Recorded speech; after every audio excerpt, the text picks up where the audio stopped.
sergeants above me, right? And they didn't like the fact that I was reading. Really? I'm telling you, I almost got in trouble for reading. No way. Can you believe it? Oh, Sounds like Sergeant slavery. Delevante, why are you walking around with a book? Is it military related? I'm telling you the shit that I went through. Is it military Is related? it military related? Is it related to the job that you're doing now? I said, listen, y'all are gonna have to pack me up and send me back to the US because where I go, this book goes. Like my mind started to change. That's crazy. Bruh, I'm telling you, this one night, it was cold too. We were in Texas. We were about to mow, and I was reading. Oh, Sergeant Delevante, you should go put the book down because we got to be up at 0400 for PT. Who are you talking to? Like, who do you really think? And that person was E7. I was an E5 at the time. So they're 2 ranks above me. But I got so much into entrepreneurship, I didn't care. Write me up. Kick me off the deployment. That was my mindset. I did not care. I wanted this for reading, Dave. You would not see me without a book on my deployment. For 365 days, I had a book on me every single day.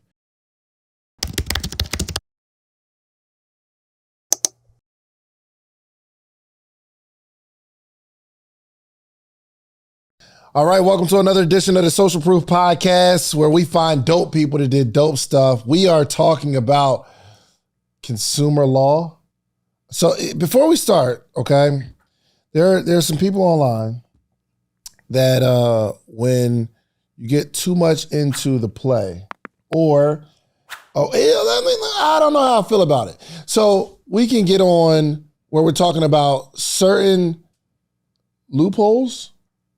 Would you call stuff? I wouldn't loopholes? necessarily call them loopholes. It's laws that's there that a lot of people just don't know that's there. So it's not really a loophole if it's there for you to use it. People just don't know the things they don't know. But sometimes if you use the law that's there inappropriately or uneducated, you can go to jail. Very good. Okay, good. All right, I just want to set that. Let's just make sure we are. Very good point. Yeah. So, well, introduce yourself, okay? Because then we're gonna get into it. Because I want to know how I can improve my credit. Let's how I get can it. improve my because I don't all the way understand exactly how credit works. I know people go into this percentage and the 35 and the 30, but it seems like it's a little more to that. Absolutely. So there's a difference between. Introduce yourself first. I'm sorry. Yeah. So what's going on, guys? So my name is Darain Delevante. I teach people how to repair, rebuild, restore their own credit using consumer laws. And I also teach credit repair business owners how to potentially make an extra $50,000 to $100,000 per year in their credit repair business. Got it. Okay. And you do that now? Yes, I do. So where does the money come from? Which part of it? For you, how do you make money? Oh, so I have a university, Okay. and I also have digital products. Okay. So consumers, credit repair business owners, they shop on my website. So they'll buy my templates, my letters, take my courses, join my university for strategies that they use in their businesses to get anything deleted. Like, for an example, I just did a 5-day challenge last week, and on that challenge, we got over 300 negative accounts deleted. One guy got 107 accounts deleted in 2 days. 107 Correct. accounts? Office credit. So 107. Negative Why items. would he have 107 accounts, period? Dave, How'd that happen? I've seen a credit profile report 80 pages long. It's a lot of accounts. I've just mad stuff on your A account. lot of stuff. How do you get to that? So people apply for different stuff all the time. Some people are victims of identity theft. And when you're a co-signer on accounts, they just keep adding up. Student loans, if you move a lot, different addresses, employers, there's a lot of stuff on the consumer report that a lot of people don't know that's hurting them, and it keeps them locked in a way that they get denials from a lot of creditors. Simple things like there's 15 variations of your name. A creditor sees that, you're going to get denied. I don't know if you're just out here in these streets using different names to apply for credit, so people get denied. Hold on. 15 addresses. variations of your name. What do you mean? Darain Delevante. Yeah. Darain Q Delevante. Q Delevante Darain. Variations of your name and also other people's name that's on your accounts. I see this all the time. So when lenders see this, like if I see David Shands David, or David D. Shan, I'm like, well, is he using different names to apply for different accounts? No, I'm not going to approve. I got you. So one creditor might have me down as David Shands. Correct. But another creditor, they might list me, same name, but they happen to list last names first, where it says Shands, comma, David. Correct. So for a lender, they see that as a red flag. Red flag. Even though you didn't do anything Correct. wrong. I got you. Or some people might use the middle initial, some people use the whole Correct. middle name. I got you. Or identity theft. If they're a victim of it, other names show up on their profiles. Or if they have similar names to other people, they can have combined profiles. It's a lot of stuff. And people get denied all the time and don't know the reason So why. like a father, son, maybe there's a junior type situation. Correct. Yeah, it's little nuances like that that has the biggest impact, but a lot of people don't know. So the moral of the story is don't name your child a junior or they have a risk for credit inefficiencies. Is that right? Well, I wouldn't necessarily say that. Just be aware. I'd say be aware of what's on there. Pull it 3 times a month because a consumer... Pull the credit 3 times a month? When you pull your own reports, you don't get it doesn't get a hard pull. So there's a thing called a hard pull if a lender or an institution or a firm pulls it. Yeah. But there's a thing called a soft pull. When I, Daraine, pull my own report, you don't get dinged for it. It's a soft pull. You don't get dinged at all, or it's a soft pull? Nope, not at all. It's called a soft pull. You're pulling your own reports. It doesn't affect you. It doesn't affect you at all? Nope. I thought it did. Nope, it don't. Are you sure? I am the credit hero. I am true. positive. Yeah, okay, yes. Not what I do. That's just what I heard. No, that's a lie. When lenders and institutions pull it, yes. But when you pull your own reports, no. Okay, so I was gonna apply for something one time, and they said, "Well, it's not a hard pull; it's a soft pull." Mm-hmm. It's still gonna show up. It's gonna show up, but it doesn't affect. Okay, so there's something we need to. But I'm saying it was another company. They said, "Oh well, it's not a hard pull." It's a soft so pull. I'm gonna break that down. Okay. So lenders can do soft pulls or they can do hard pulls. Okay. Soft pull is just to see what's going on the report. It doesn't affect you. But when they do a hard pull now, get in the whole profile itself, then know that inquiry gets on the report.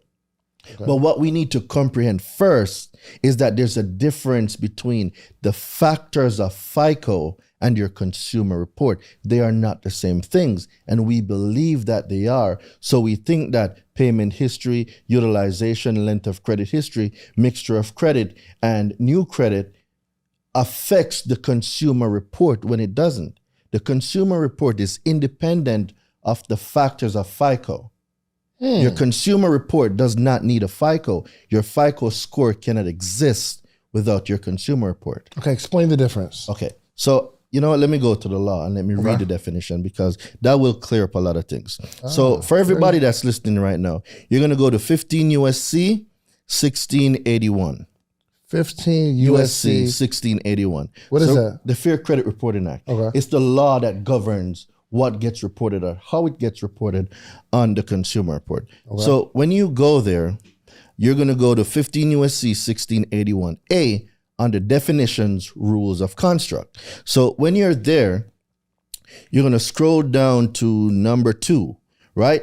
And we're going to go to the definition of what your consumer report is. Okay. So when we go there, Congress is going to say, in general, the term consumer report means any written, oral, or other communication of any information by a consumer reporting agency bearing on a consumer's credit worthiness, credit standing, credit capacity, character, general reputation, personal characteristics, or mode of living, which is used or expected to be used, collected in whole or in part for the purpose of serving as a factor in establishing a consumer's eligibility for A, credit or insurance to be used primarily for personal, family, or household purposes, B, employment purposes, or C, any other purpose authorized under 1681. Help me out because you're speaking King James Version. I'm breaking it down right now.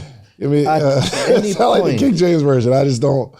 At any point, did you hear in the definition, FICO scores or Vantage scores? No. Okay, this is the definition of what your consumer report is. Okay. A FICO score and the factors of FICO, or a Vantage score and the factors of a Vantage score, does not affect your consumer report. They are separate things. So when I'll go to get a car, are they pulling my FICO or are they pulling my consumer report? They're pulling your FICO, but your FICO is a result of the information that is used from your consumer report. FICO is an algorithm. I see. Okay. So FICO is just an algorithm. Correct. It's quantifying what's on the consumer Correct. report. Why is this important to me? Because when you know what's a factor on your consumer report and what belongs there, you control the narrative. For example, what if I told you that late payments are illegal and shouldn't even be on anybody's consumer report? Late payments are illegal. Illegal, not legal, illegal. Not supposed to be there. And they're not supposed to be there. Utilizations too. See here, okay, you know what it reminds me of? And I'll let you explain it. But where somebody says, well, legally, every person is owed $20 million because of their social security number, or something like that. Well, You know what I I don't know about that part, but I can You've heard prove. that though before, I right? have, Like, but I can prove everything I say right now. I can prove. I love that. So before the end of this interview, I'm going to prove a few things, and if I don't, I'll sell you $1,000. So I'm going to prove that a FICO or a Vantage is not a part of the consumer report. I just did that. I'm going to prove a late payment does not exist on your consumer report. I'm going to prove that utilizations does not exist on your consumer report. So I'm going to prove 4 things. Well, let me ask this question. Let's say I have a credit card and I pay it late and they report it late. That goes on my FICO score. Well, That affects my FICO score, that's a correct? factor of FICO. That's not a factor of your consumer report. Right, but it affects my FICO score, It does correct? affect your FICO if you let it. Okay, let's go a little All right. deeper. Let's go a little deeper. Pause. All right, come on. We got some New Yorkers in the building, Hey, so I'm feeling obligated to say pause. All right. So we go back to 15 USC 1681. Definitions, rules of construct. This is law. Daraine isn't making none of this stuff up. When you go down to exclusion, what does exclusion means? I'm trying not to use the word in the definition, but apart from. Does not Set include. aside, It's not yes. a part of, right? Okay, so this is what Congress says. Except as provided in paragraph 3, the term consumer report, and we just read the definition, right? Does not include. So if Congress says the term consumer report does not include, doesn't it mean everything I'm about to say is not included? Correct. All right. So the law says report information solely as to transactions or experiences between the consumer and the person making the report. What do you think the word person means? The person charged. Person like a human. Not necessarily. Corporation. So let me go into the definition. Corporation, okay. So the term person means any individual, partnership, cooperation, trust, estate, cooperative, association, government or governmental subdivision, or agency. Corporations are defined as person. Yep. But we think when the law says person, we're thinking about a natural person. Yes. That's not the case. That is why people get, how should I say? That's why sometimes they get taken advantage of because they don't comprehend the definition. Some things in the law speaks to the consumer. Some things don't. But when everybody thinks everything is about them, they wrap themselves up into believing like the FICO, they think the FICO is a part of the consumer report, and it's not. So let me get into the definition and prove to you why a late payment does not exist. So now that we know the definition of a consumer report, we know the definition of a person. This is very important to comprehending now how it works. So Congress says exclusions, except as provided in paragraph 3, the term consumer report does not include reports containing information solely as to transactions or experiences between the consumer and the person making the report. Isn't your payment history your transactions with the company? Yes. So if Congress says Your transactions are not included on your consumer report. Where does a late payment come from? Here's my thing though. And I hear what that says, that actually makes sense, but it seems conflicting because it seems like the whole purpose of a credit score is to let other people know that you're going to do business with. Credit score, Dave. Consumer report is different. When we separate them, we will see the difference. Okay, maybe I don't understand the importance of the difference because it seems like, you know what, in my head, and I excuse my ignorance, I think credit, consumer report, so that I can get a house or a car. And you're looking at my eligibility to get these things. Correct. You're correct. Okay. You're absolutely correct. Okay. But there's another layer. Explain why the difference is important. Okay, so learning what a consumer report is key for you. I've built out an 800 3 times in 1 year. So what do you mean? So an 800 credit score by knowing this information. When you control what gets reported gives you the credit score. The credit score is irrelevant. It doesn't matter. The information on the report generates the score. So if you control the information, you control the score. And when you know what is legally supposed to be there by law, you control whatever gets reported. That is why there is no such thing as a late payment. It only exists if the consumer let it exist. Wow. Okay. I get it. How's your credit, Reese? He thought you answer like, huh? Yeah, he has earphones on, like he can hear everything better. All right, let me leave you alone, Reese.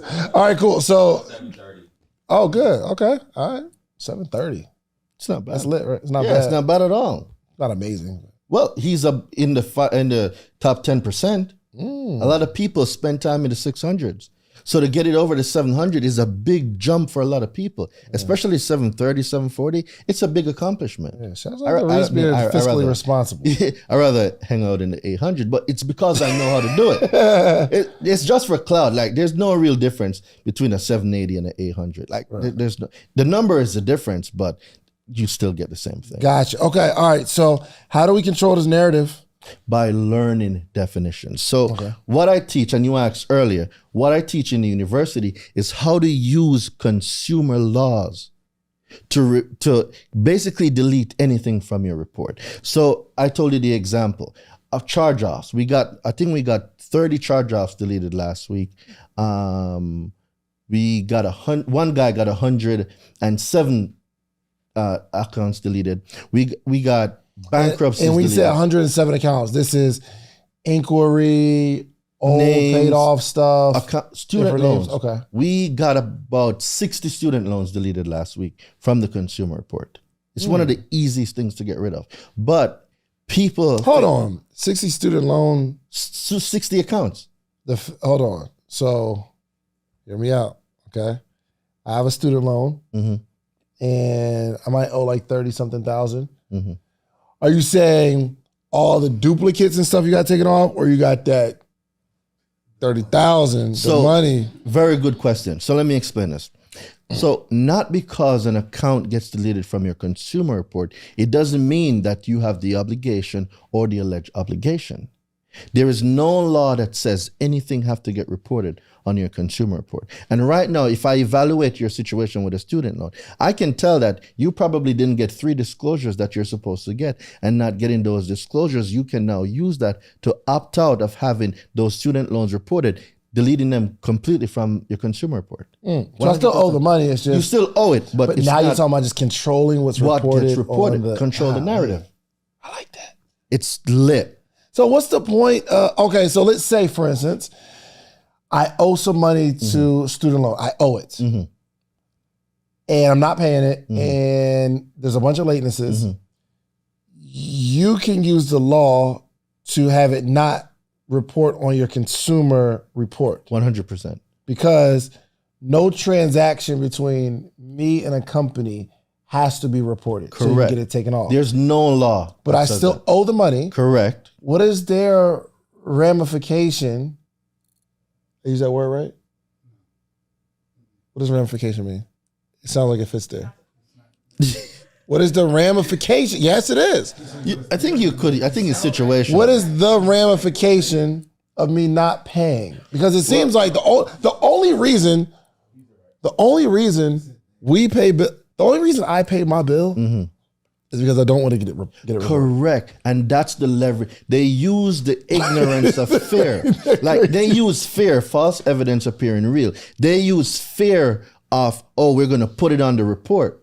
And it strong arms a lot of people into doing things that they don't want to do. No, I'm not here saying that if you go out and get some stuff, you shouldn't pay for what you got. But what I'm saying is when it comes to your consumer report and when you comprehend how it works and the definitions, you, the consumer, controls what gets reported. It is not the other way around. Gotcha. We got indoctrinated to think that a financial institution can report anything. And I can prove what I'm saying right now. So let me hear y'all say prove it. And I'll prove that a financial institution has no legal right without disclosing certain things to the consumer to have anything reported. And if the consumer says, no, I don't want it reported, they have to obey by it. All right, listen, every single week, every episode, you hear me talking about themorningmeetup.com. It's the community. Let me show you what's happening here.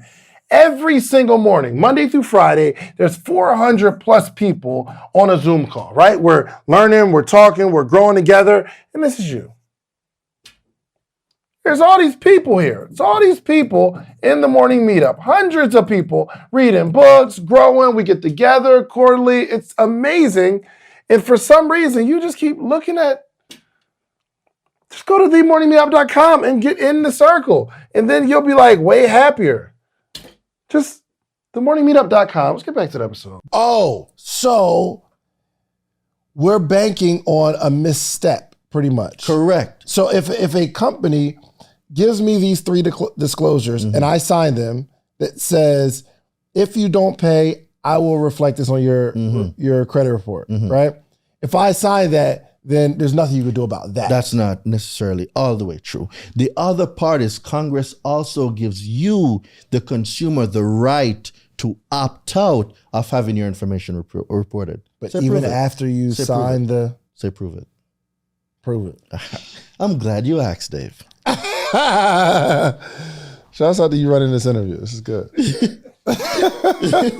So 15 USC 6802. What I'm giving y'all is I only tell people this in my university. This is how I get mortgages deleted, auto loans deleted, and student loans deleted. Mortgages deleted. It just sounds. All right.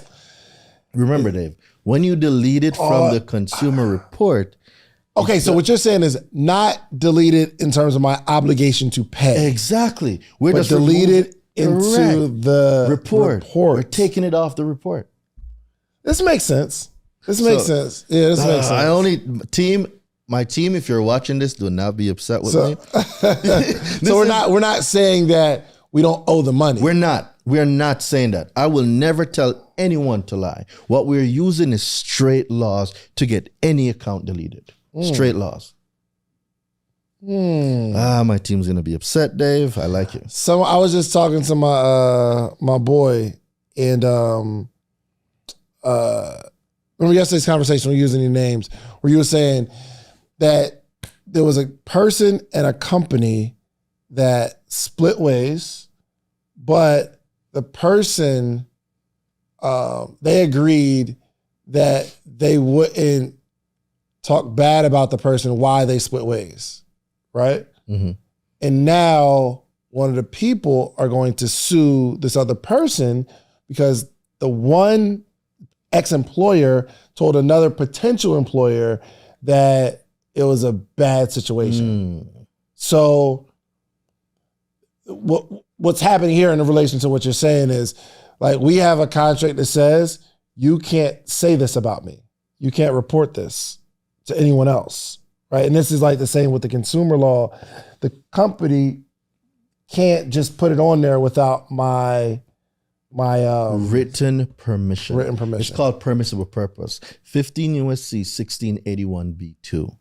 you study this stuff. Oh, I live this every day. Golly. So my team, do not be upset. I'm going to share some top secret information. All right. So the first thing, to your point, Dave, I want to let you comprehend privacy and the obligations institutions have to consumers. See, we think that these institutions don't have an obligation to the consumer, but they have a big responsibility and an ongoing obligation to protect the consumer's personal, non-public information. But people don't know this. I like it. So I like it. we're going to start with 15 USC 6801, right? And when you go there, the title is Protection of Non-Public Personal Information. Now, why would Congress say that? Protection of non-public personal information. Non-public personal information. Correct. Okay. It is the policy of the Congress that each financial institution has an affirmative and continuing obligation to respect the privacy of its customers and to protect the security and confidentiality of those customers' non-public personal information. Now, isn't that an oxymoron? Because we believe all these companies should report or can report whatever they want. And the law here specifically says they need to have policies in place and they have an ongoing obligation to protect your private information. Shouts out to the government. I like 'em. Okay, but let me show you now how we get these accounts deleted. So when we go to 15 USC 6802, it's going to bring us to obligations with respect to disclosures of personal information. Well, what do you know? I need to see the obligations with respect. Correct. Okay. So before they just told us that they have an ongoing obligation to protect the information, right? Yes. And now Congress is saying obligations with respect to disclosures of personal information. So now if they are going to give out the information, well, the consumer must be told about this. So here's what Congress says. 15 USC 6802A, right? Notice requirements, except as otherwise provided in this subchapter, a financial institution may not directly or through any affiliate disclose to a non-affiliated third party any non-public personal information unless such financial institution provides or has provided to the consumer a notice that complies with section 6803. So let me break this down. No financial institution, no bank, no firm, no car dealership, none of them, right? No student loan company, none of them are supposed to disclose any of your information with a non-affiliated third party. So let me explain what an affiliated party is and what a non-affiliated third party is. So SunTrust and Lightstream and Truist Bank, they are affiliated by common interest ownership, right? They can share the information all day. Gotcha. So they're all one company? Correct. Okay. I know Equifax, that. Experian, TransUnion, LexisNexis, SageStream, ARS, consumer reporting agencies. These are non-affiliated because Truist or SunTrust or Lightstream doesn't own any of the consumer reporting agencies. Gotcha. They are non-affiliated. So if they're going to share your non-public personal information now with a non-affiliated party, the consumer must be told about this, right? So what Congress says now is opt out. Well, it sounds to me like Congress says, well, Daraine, you can opt out if you want. So, Which means you can automatically be opted in. correct. Got it. But if you don't opt out, you stay opt in. So they continue to report it. Because we don't exercise our right, Dave, that's why there's accounts on the consumer reports. So I thought the whole strategy, I'm not gonna lie to you, in the credit repair repair world, I thought the whole play was sending mad letters. Well, that's a part of it. But you have to know what to send. The reason why 95% of credit repair business owners and consumers that are doing it themselves, and there's nothing wrong with doing it yourself, they don't know how to speak the language that Congress put in place to keep these corporations in check. They're sending out information saying, oh, this wasn't me, this belonged to my dad. Like, they're not using their language. Give me an example of some language. Perfect. So I do feel like you're controlling this conversation. Though. This is really good, though. a financial institution may not disclose non-public personal information to a non-affiliated third party unless, this is one part of the language, such financial institution clearly and conspicuously discloses to the consumer in writing or in electronic form or other form permitted by the regulation prescribed under Section 6804 of this title that such information may be disclosed to such third King party. James Version, bro. When you got your student loans, did they tell you that, hey, Dave, we might report this to the consumer reporting agencies? I don't know. I didn't read it. All right. I went to It's I agree. you're supposed to get this in bold letters. It's not supposed to be hidden. It's a disclosure. They're supposed to tell you this. All right, let me ask you something else. The consumer is given the opportunity before the time that such information is initially disclosed to direct that such information not be disclosed to such third party. Did they say, Dave, we're going to report your information, but if you decide not to have us report it, let us know? They didn't say that. They didn't say that. Here's the third part. The consumer is given an explanation of how the consumer can exercise that non-disclosure option. Did they say, Dave, if you decide not to, here is how, or here's what you do so we don't report this information? That's the whole point. Nobody ever gets all three. It's not one, you're supposed to get three. And if you don't get these mortgages, student loans, auto loans, doesn't matter what it is. If you do not get these disclosures, you can opt out because them not giving you these disclosures is a direct violation of the law. And this is how we got like 45 student loans deleted last week.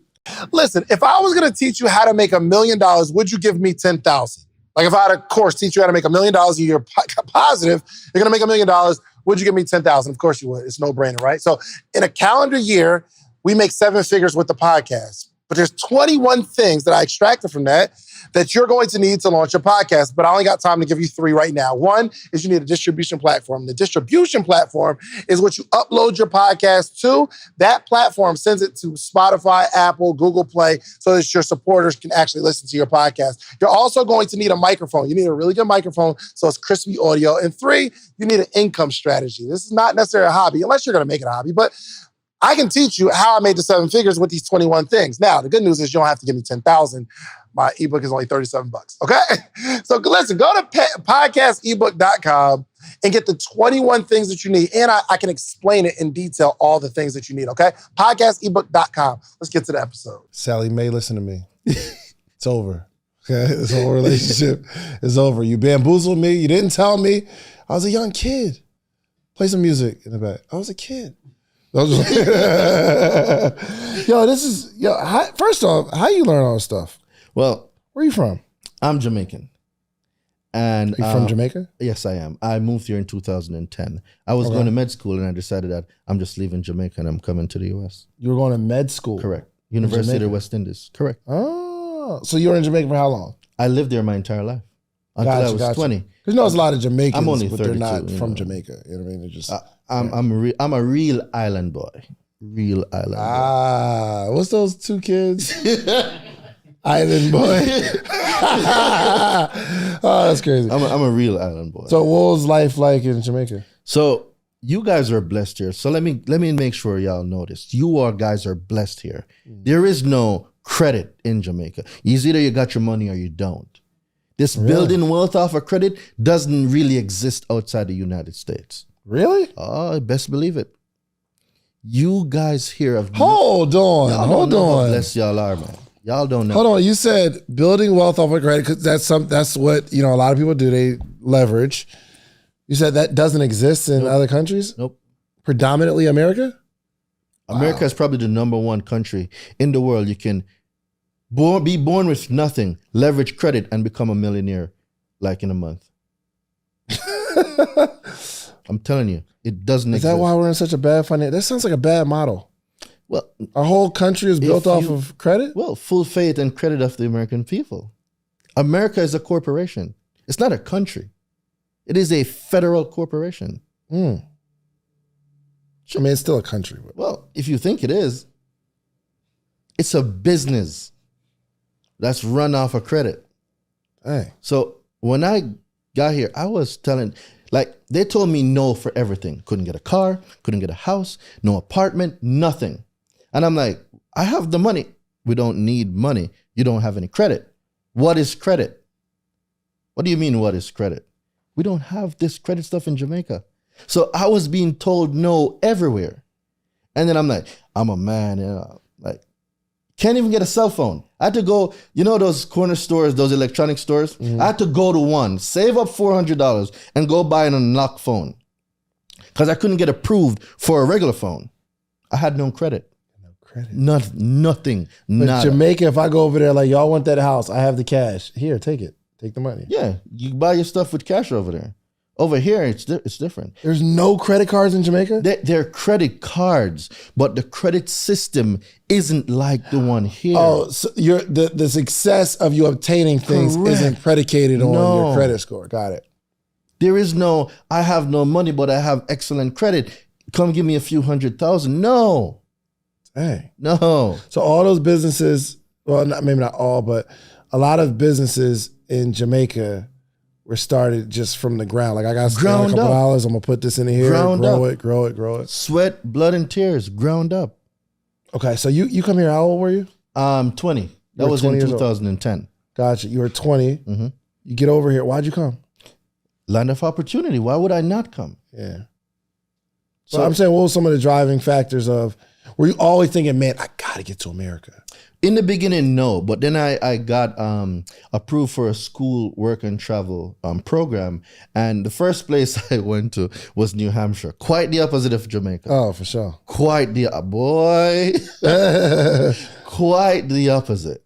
It was. I've never experienced that type of cold in my life. My bones were cold, Right. More all white people too, right? bruh. I was one of 5 black people in the entire area. How's that culture side? Did that paint a picture of what America was? At for you? first, yes. Until I moved to New York, then I knew it was different. Got it. Because when I came in 2009, that was the first time I came on the work and travel visa, went back to school, and then I'm like, I'm not going back the next time I come. I'm not. So when I left the second time, I did the tour, did the time. I worked at a Dairy Queen too. My first job making $7.50 an hour. Sound about right. It was amazing. At 20 years old. Yeah, It was amazing. bruh. He was like Prince Hakeem. Man, Yeah, he was just excited. the first check, like, remember, 1 US is 148 Jamaican dollars. So in my mind, $200 wasn't $200. I was doing the calculations. I'm like, I'm making money. Because I wasn't thinking in US currency. I just came. I'm thinking Jamaican currency. So 200 multiplied by 145 or 148, whatever the rate was at that time, that's what my mind was thinking. So I was rich. At $7.50 an hour, I was rich compared to where I'm coming from. Yo, this really explains like the joy foreigners have just at like regular menial jobs. It's just, man, I'm happy to be here. 100%. Wow. But it's amazing how working $7.50 an hour a little over 12 years ago is so different when right now in an hour, I do like probably a good 45 or 50,000, depending on the type of campaign I'm running. It's quite a difference. So you're working at Dairy Queen at 20. Mm-hmm. And then what happened? I said, I'm not going back. Right. So I called my godfather. I said, hey, Milton, I'm in the US. I am not going back to Jamaica. My mom is freaking out. Really? Bruh. She's like, why? I was going to go to med school. Like she was banking on me going to med school. In Jamaica. Yes. Gotcha. So she was like, what do you mean you're not coming back? I'm like, Mom, it doesn't matter what you say right now. It doesn't change the fact that I am not coming back. I wish I was that bold. It was, because I went to college because my mom told me I had to go to college. And I was like, I don't want to go. She said, so? And it was like, we just there. But y'all was on the phone and I was in person, so we're a little different. So stayed. So I got another job at Five Guys, right? Pause. And y'all New Yorkers, it's something else, bro. So I got a job at Five Guys. Pause. And I was the fry cook, right? Right. So I was shaking them baskets like got mad muscles too from Five Guys. So oh, pause. Wow, chill out, bro. So yeah, I got a pay raise. It was $8.75 an hour. Ah, you're up. Right? Bruh, I'm up. Right? So I did that for a year. Then I decided to join the military. Yeah. So I don't like the whole green card stuff. I don't like you have to go back to the embassy and I didn't like it. So I joined the military to get my citizenship. Joined the military, within a year got my citizenship. Right. I'm like, this military stuff is cool. This military stuff is nice. So joined the military, ended up liking it because I'm in the military now 10 years, right? National Guard too, by the way, Army National Guard. Are you still in? Correct. You're still in? Yeah, I was at training last week. That's why I missed one of your conferences, the Black Equity Con, because I had training. I was so mad. Like that day, I was like, they're gonna either come find me. I was so close not to go training. Because when I want to do my stuff, it falls on the weekends where the big conferences are happening. So now I'm faced with a choice. I go AWOL to come to the conference, or I go and I miss out on a massive opportunity. It is a big issue for me right now. So, how's it? Are you gonna stay in the military? No, I'm not. I'm telling them to let me out, bro. It's time to go. When did you decide that you weren't gonna be there anymore? Well, I deployed in 2020, and that deployment I made about 90,000, probably about 80,000, right? And then I decided to be an entrepreneur, and what I made in a year, David, I made in a day. The math was wrong. So 2020. You were still of this, y'all. I'm making money from the military. Absolutely. I'm good. Listen, I was making $6,000 a month. It was lit, right? Yeah. I'm not making $8 an hour anymore. Yeah. I'm making $6,000 a month. I deployed. I read 140 books on my deployment. I was averaging 6 books a month on my deployment. Wow. I had to work on this. I always wanted to do entrepreneur or be an entrepreneur or do entrepreneurship work. But I didn't know how, so I started studying Robert Kiyosaki, Les Brown, Miles Monroe, Grant Cardone, a lot of these guys.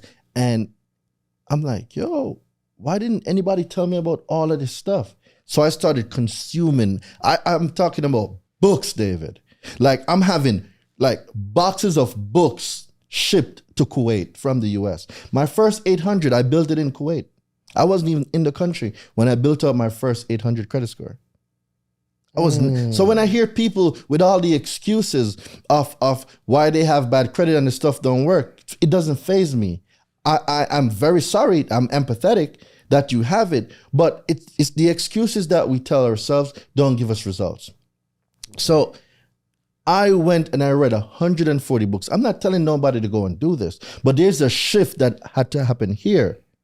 For me to be here in this couch, if I didn't deploy, I would have not been in this couch. I had to change my mind, the way I think, and the things that I thought possible. Because I thought making $6,000 a month was lit until I made $97,000 in a day. I was like, bro, that's crazy. Reading 6 books a month, Oh, you're just consuming this stuff. Everything. And you know what's crazy? During the process, I had some superiors, as you would call them, sergeants above me, right? And they didn't like the fact that I was reading. Really? I'm telling you, I almost got in trouble for reading. Can you No way. Can you believe it? Oh, Sounds like Sergeant slavery. Delevante, why are you walking around with a book? Is it military related? I'm telling you the that I went through. Is it military Is related? it military related? Is it related to the job that you're doing now? I said, listen, y'all are gonna have to pack me up and send me back to the US because where I go, this book goes. Like my mind started to change. That's crazy. Bruh, I'm telling you, this one night, it was cold too. We were in Texas. We were about to mow, and I was reading. Oh, Sergeant Delevante, you should go put the book down because we got to be up at 0400 for PT. Who are you talking to? Like, who do you really think? And I did, like, that person was E7. I was an E5 at the time. So they're 2 ranks above me. But I got so much into entrepreneurship, I didn't care. Write me up. Kick me off the deployment. That was my mindset. I did not care. I wanted reading. this so for reading, Dave. You would not see me without a book on my deployment. For 365 days, I had a book on me every single day. So a lot of people want things, but they are not willing to do like Myron. He has a term, gravitraffic and phototraffic. Like, you see the beautiful tree with all the fruits and everything, but you don't see the root or how far down the root goes. That's taking in all the minerals to support the growth of what you're looking at. Like, I had to go through it. This isn't something that someone can pretend to go through. Yeah. So, like, they told me I couldn't read. I can't bring my books. I'm telling you the amount of stuff I went through. I did not care. Yeah. I knew what I wanted, and ain't nobody was gonna stop me. Goodness They could put me in front of the general. That's how much I was committed to this. I was willing to give up every single thing for this life. It makes sense now why you're so like well versed in like all the laws, because you've developed a habit of consuming information. You can, Correct. I feel a little inferior actually, It, because I don't read that much. We just got to reading like maybe 12, 15 books a year. so I got a gem for you. Talk to me. So I just figured out how to read one book in a day. How you do that? Like the dude from Instagram? Get No, no. He said, yo, what are you doing? He said, what did you read? no. So He said, I just finished reading That joke 1 is Million crazy. Offers Okay. by Alex Ramosi. The first thing Alex said in that book is, if you want to really get this book, listen to the audiobook and read it at the same time. Finish the book in 2 days. Lit. Like, I could have finished it in 1 day if I was focused, but I had too many things going on. Like, I am excited to read again. Like, I fell off a little bit because I was doing 6 books a month. It's a lot doing 6 books a month. Now, doing the audiobook and the book, it's game changer, Dave. You love this stuff. Oh, I do. In order to have the things others won't have, you must be willing to do the things others won't do. That's what separates greatness from mediocre. Are you talking to me? Are you coming at me? Why are you the podcast Throwing king? shade, bro? No, I'm getting to the fact that why are you the podcast king? I do this a lot. My point exactly. Some people, they're not about this life. They want it, but everybody's willing to come in the studio to sit down every day and perfect this craft. They're not about this life. And you can tell. Okay, cool. I'm about to step my book game up though. Gonna bring you to a whole nother game. All right, so when did you, how'd you make that first big, like that big income where you was like, yo, entrepreneurship or nothing else? Excellent question. I ask excellent questions. You do. So, when was it? Last year, Okay. COVID is rampant everywhere, right? So I'm on orders. I'm back in the States now. I'm on full-time duty orders. I was still making $6,000 a month. You know, it was great. And I got called into the office. So, Sergeant Delevante, we're going to cut your orders because the government overspent on COVID and we don't have enough money. This is exactly what I was told. That cushion job that I've had since 2014 is about to come to an end. No more $6,000 a month check. That was it. And you actually helped me do this. A lot of people don't know, but the success I've had is mainly because of you. So, and this podcast, correct. So that's why I have no issues if you say, yo, D, I want to like, if you're like, Daraine, show up to Atlanta and I want you to bring everything that you have, I have no issues with it. Gotcha. Like, I'm willing to do anything for you, pause, to an extent. Just because, no, I'm being real. Like, I give tribute where tribute. Thank you, brother. Like, if it wasn't for social proof, with all the other mentors I've had, I would never be where I'm at right now. So what actually happened was you brought on Myron, a common mentor of ours now, right? And I went on the Make More Offers Challenge. And I learned how to make more offers. Then this other Sunday, I was coming from training and you had Nehemiah on here. And Neil was talking about the ebook play. So what I learned from Neil with the ebook play and what I learned from Myron on Make More Offers, I did it. So September, that's 30 days in September. So September 30th came, no more job, no more military, no more nothing, right? So I decided to go all in on me.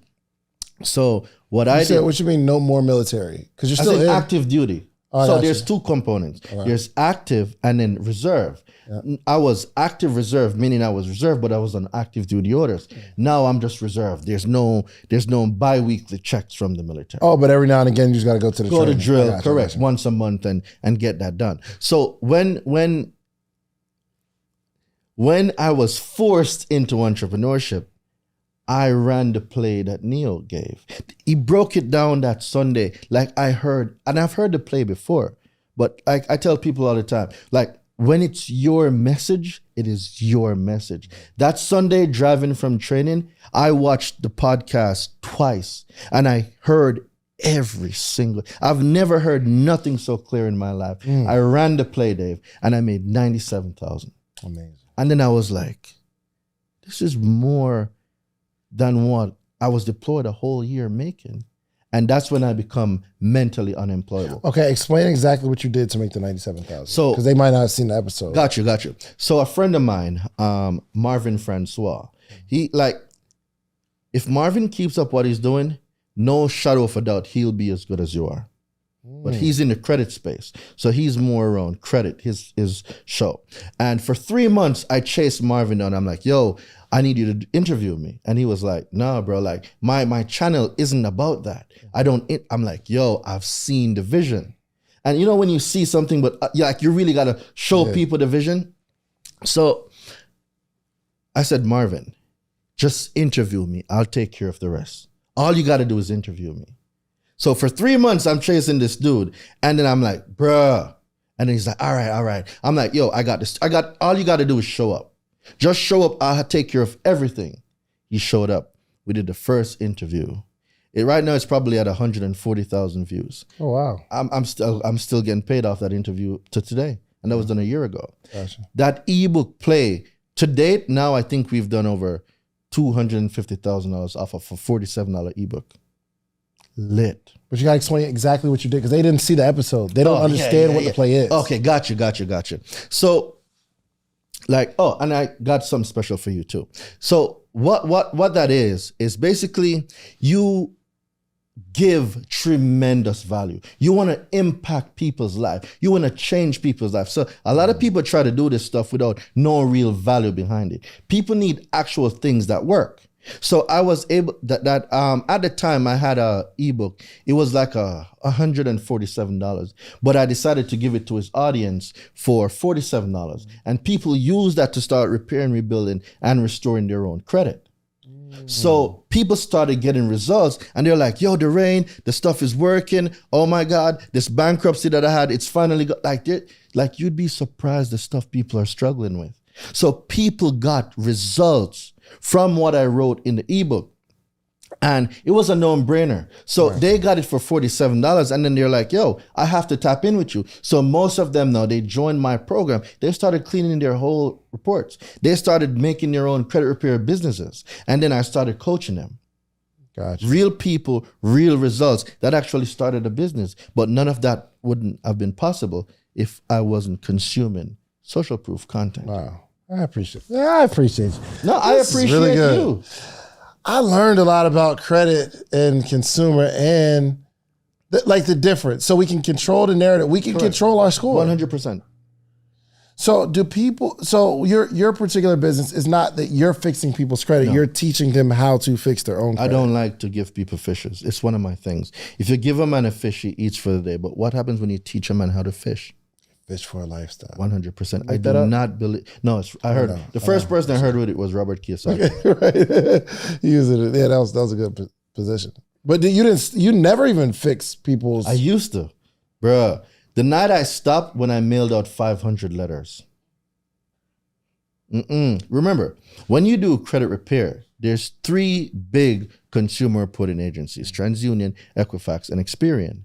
Every person has 3 letters that you're sending out. Yeah. Yeah. So imagine having 500 clients. That's 1,500 letters. You're putting in an envelope and you're going to the post office to mail out. That night, it took me almost 5 hours. I said, nope, I will not do this again. Goodness gracious. Yeah. So you can get some points off my, not point. Yeah, I want more points, but you can get some stuff taken off. And if we take some stuff off of my consumer report, it will reflect in the FICO score. FICO score, correct. That's easy. I don't even want to do it myself, honestly, though. That's fine. I'll make an exception for you. It's my God. There's certain people you make exceptions for. I appreciate And you're that. one of them. I appreciate it. Now, my score is better than Reese's, but it can always get better. You are up there. No shade to Reese's little 730, but you know what I mean? Hey, how old are you? Yeah, mind your business, bro. Actually might be around 750 something. Anyway, no, it's very helpful. Very helpful. Anything else you want to share? Is there more? Yeah. Because you've stuck around and because what you've done for me, I have something for your audience. What's up? So I made what is called the Credit Hero Starter Pack. There's price is a big thing to a lot of people, and it's not that they don't see the value. Some people they cannot put it together. So I made a course called the Credit Hero Starter Pack, and normally the retail on this is $550. For your audience, I'm going to give it to them for $99. It has 3 ebooks and a mini course. So this is information that they can use right now to take actionable steps, and most of them will get results within 24 to 48 hours of using the information. The key thing I want everybody to know is not everybody gets the same results. And this is what people got to learn. You got to learn this about credit. Not because Dave got his student loans deleted in 24 hours, it means you're going to get the same. Persistence is key because they will test you. They will test you to see if you know what you're talking about, or if you just got some template off the internet. They will test you. But the law is the law, and company policies does not trump federal law. So all they got to do is text the word social proof to 917. 1 word or 2 words? I'm going to have both keywords gotcha. programmed. So as long as they text the word social proof to 917-810-3329, they'll be able to get it. And I'll make sure that you have the link in your description so you can have it available for them. And whether they get it or not, it really doesn't bother me at all. Because what I want to do is change lives, and I want to change our narrative where credit is concerned, because all the things we thought, forget everything you ever thought you knew about credit. The things people think they know about credit is not true. The real truth about credit is consumer law. It is a big difference. Factors of FICO or factors of Vantage has nothing to do with your consumer report. So right now, I'm letting everybody know, everything you thought you knew about credit was a lie. Forget all of it. This episode will reveal to you the real truth about credit. Consumer law is the GOAT. I love it. It's the GOAT. Man, I appreciate you, my brother. You got a question? We've got a question. Is that mic on? All right, go ahead. So All right. He got it. Don't worry. Everybody take. All right. In the meantime, I'm gonna do a quick commercial. I gotta pay some bills. Okay. We give all this information out for free. I gotta pay some bills. Okay. Absolutely. This episode is sponsored by The Morning Meetup. TheMorningMeetup.com, the only organization that gathers every single day for the betterment of entrepreneurship. You know what I did though this week? I have a course, a podcast course, right? And we sell it. It's $19.97 because I'm teaching people how to start, grow, and scale their podcast, how to make money from a podcast, how to be a good podcaster, all the equipment, all that kind of stuff. And it's $2,000. But I said, you know what? My number one focus is not to make as much money as I can. My number one focus is to build our community as big as that can grow. Mm-hmm. So I said to myself, David, you know what I'm going to do? This $2,000 course, I'm just going to put it into the portal for the Morning Meetup members where they can consume it for free. But guess how much it is to join the Morning Meetup so that they can have this thing for free? It's only $79 a month. So literally, someone can join today for $79. Mm-hmm. They get the whole podcast course. They have, there's a content creation course in there, and they'll talk to me every single morning. I'm on a call every single morning, Monday through Friday, 8 a.m. Eastern Standard Time, every single morning. Yes. So we got to get it to 10,000. Our goal is to make this a no-brainer because I want this community to we'll be strong together. We go from 10,000 to 100,000 to 1 million members. Political policies can be influenced by what we decide to do as a community. Correct. That's what I want to grow to. That is amazing. Yeah. So you're pretty dope. Thanks, man. I appreciate that. So let's go to themorningmeetup.com, themorningmeetup.com, and enroll, man. Just check us out. Yeah, there's no obligation. The worst thing that happens is you invest $79, you don't like the course, you don't like the podcast course, you don't like the content creation course, you don't like any of the stuff that I'm talking about every single morning, Monday through Friday, and you cancel and you're out of $79. But that never happens. So, yes. Okay, so you got, hold on, I don't even know. The mic is broke. Well, can you ask them after? Because we are on a little, time thing. So, all right. So, man, let everybody know how they can get in touch with you, man.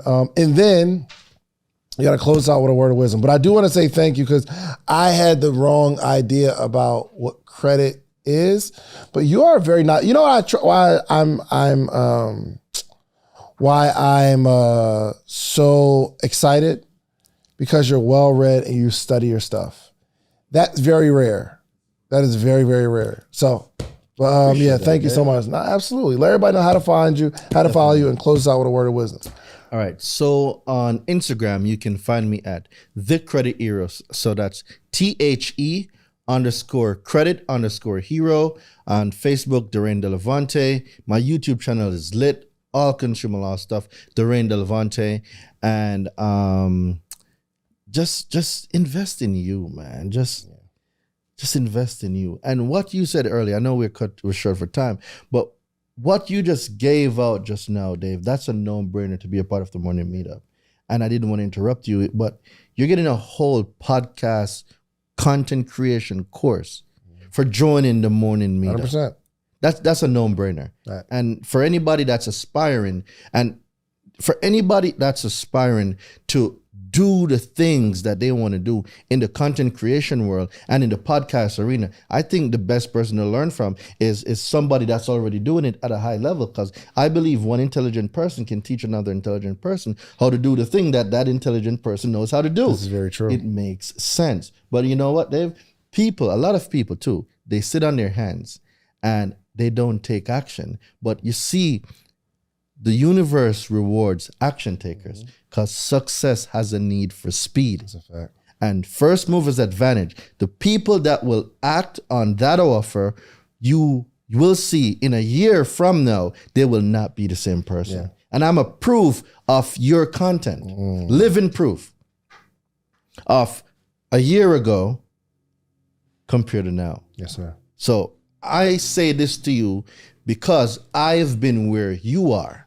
I was confused about a lot of things, but one of the things I wasn't confused about was an investment in this. Yeah. When I changed the way I think, the way I thought, when I see now the possibilities. Dave, if you got a course for 25K, it's a no-brainer for me. Why? Because off your free content, I was able to build a 7-figure business. Imagine if I start paying for some stuff. Come on now. I rocks with you, Come man. on now. I rocks with Come you. on now, Dave. All right, click the link for my 25K offer. I'm just playing. I know what it is.